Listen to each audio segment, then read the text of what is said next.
What is going on, guys? Today is Saturday, February 15th, the day after Valentine's Day. Yeah, something like that, I don't know. This video is going to be pertaining to replacing your rear deck speakers. In a 1994 Toyota Corolla. Pretty much the same in all of them, including the Geo.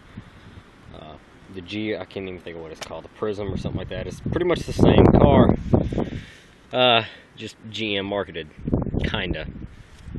Anyway, first what you're gonna want to do is fold down both your back seats.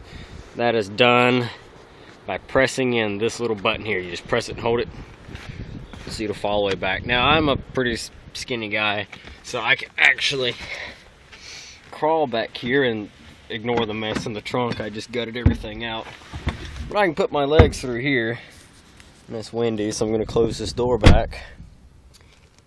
But now we can easily get to this. And once the seats are down, let's say you're just starting, once your seats are down, all you need to do is get your hand up underneath this cardboard, I think they call this a mail tray in older vehicles. That's what it was called. But you get your hand up underneath here and you just pull and wiggle and twist, and it'll pop up, and you pull real hard and pull it inward this way, and it'll slide out from under that piece of plastic, which I accidentally knocked down. I'm gonna have to pop that back in place, but that's fine. And it'll wiggle up from underneath that one too, if the lighting will adjust, which it's not going to, so that's fine. The speakers that were in this car is pretty interesting. We had a retired Roadmaster speaker, RS520N by Roadmaster. These were all-purpose speakers. I think most of these were put in boats. Just the way it looks, it looks like something that would be on a boat.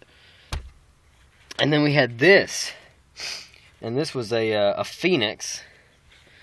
This was a Phoenix speaker. It's called an Octane Gold series. I don't know why it's a gold, because there's nothing gold about it. It's silver.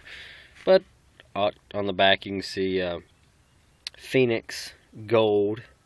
And these are 6.5 inch speakers. And this was a 4 ohm Octane R series. Garbage. It's not entirely garbage, but yeah, it's gross. That's the same speakers that are in the front doors, but they're not blown. They still work. That one was blown. The other one that was blown, and this one was put in place of it. So this is the only thing giving me rear speaker sound. So what I've done is, Best Buy had a sale going on, and I love Kicker. I have a Kicker subwoofer that is also going in this car. I will show you how to install that if you want. Just put it in a comment or send me a message, if you want to see that. But what I picked up were these two Kicker 6.5 inch speakers. They're regular, just coaxial speakers, the CS65 series, just 300 watts. Nothing crazy fancy, just good all-around sound, and it's Kicker. And like I said, absolutely adore Kicker stuff. Their tweeters, their subwoofers, their amps. If only Kicker made a head unit. If Kicker made a head unit, I would have a Kicker head unit. And correct me if I'm wrong, but I don't think they make one so far. So, yeah, it's pretty simple. I've already got this one pretty much installed. I got to put the other screws in. I got the one in here. Now this is difficult to do, to get these screws out without completely removing this back piece, because that is a real pain in the ass to do. So what I've done is I've worked my way around it by just pulling it up. And this is going to sound awful, but I actually got these out with a pair of pliers, putting them on these screws, because these old screws, they're like this, they're Phillips heads, but unless you have one of those really short Phillips heads, which I do have, I just can't find it. So I sufficed with this pair of channel locks and just got them out. But it's okay, because Kicker is so gracious and gives you 2 bags for each speaker of new screws and mounting tabs if you were to need them, along with wires to wire them up, which I already had wiring in here.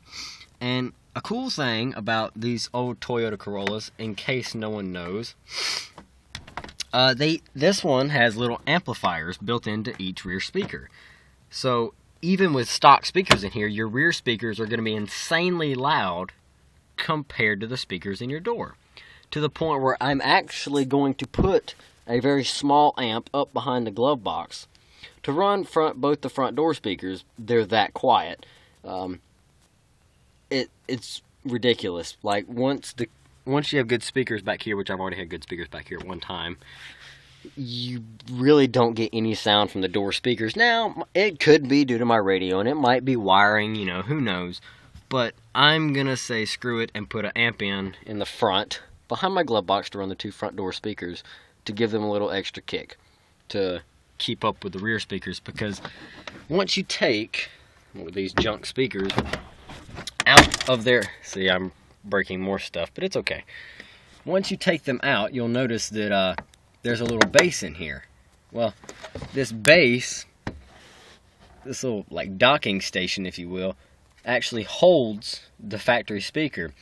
But right there, as you can see, there's a plug-in running back to this set of wires, splicing them with those, and going back to that speaker, and then going back to the front of the car.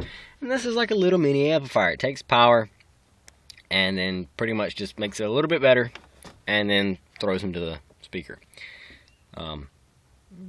Very simple. I assume, you know, that's about what it does. That's what it looks like it does. That's what it sounds like it does. So, and then you've got the generic plastic covers, which kicker, I don't think they're in the box. But you can see on the box, they give you these, which I actually have. They're in there in my garage. They give you these covers, but it's not going to look right with these off and those on there. So I'm just leaving the factory cover on there. So once again, you're going to take your speaker, and there's the two plug-ins. You've got your positive and your negative, and the positive is color-coded right there with red dye, so that you know that this little red wire right here goes to that one, and that the black one goes to the little terminal right beside it there. You put those two in there, and then you put the speaker in there to fit to where the wires are not going to bend anywhere. You drop the speaker in there like that. You take your little screw and you put the screw in and you tighten it down. Now there's supposed to be 4 screws in these. I'm just going to put 2 in there. This is a plastic tray with I've got a rubber grommet underneath it. It's not really going to vibrate. I'm not worried about them sliding around because they fit in here pretty snugly. I'm just going to put the 2 bolts in there and call it good. I've done it before. It sounds just fine. Car enthusiast, or car audio enthusiast, I should say, will argue with you up and down all day long that you need to put all 4 screws in there, and maybe even some more rubber bushings and stuff, and sound deadening paper to make it sound even better. I'm not going to argue with them because they honestly are probably right. But for my little 1994 Toyota Corolla, 2 screws will be just fine to hold these speakers in. It's going to play my music a whole lot better than it did from the factory, with some decent sound. And supposing that I want to make it sound even better later on down the road, then I will do so by adding more screws and whatever else I need to do. But as for now, it's going to sound just fine. So if you need any more help with this 1994 Toyota Corolla, I will be doing tons of videos. I've got new wheels that I'm going to put on here. I don't know which ones yet. I've got some 17s. I'm trying to find some 15s. I'm going to lower the car. There's going to be lots and lots of goodies to come. So just stay tuned, subscribe, you know. And I don't just do Toyotas, Hondas, whatever, you know, whatever you want a video on, y'all just let me know. The Toyota right here is my daily driver at the time. So, you know, plenty of videos you'll see of it. But thanks for watching, guys. Comment, rate, subscribe, you know. Let me know what you need. And, alright, I think that wraps it up.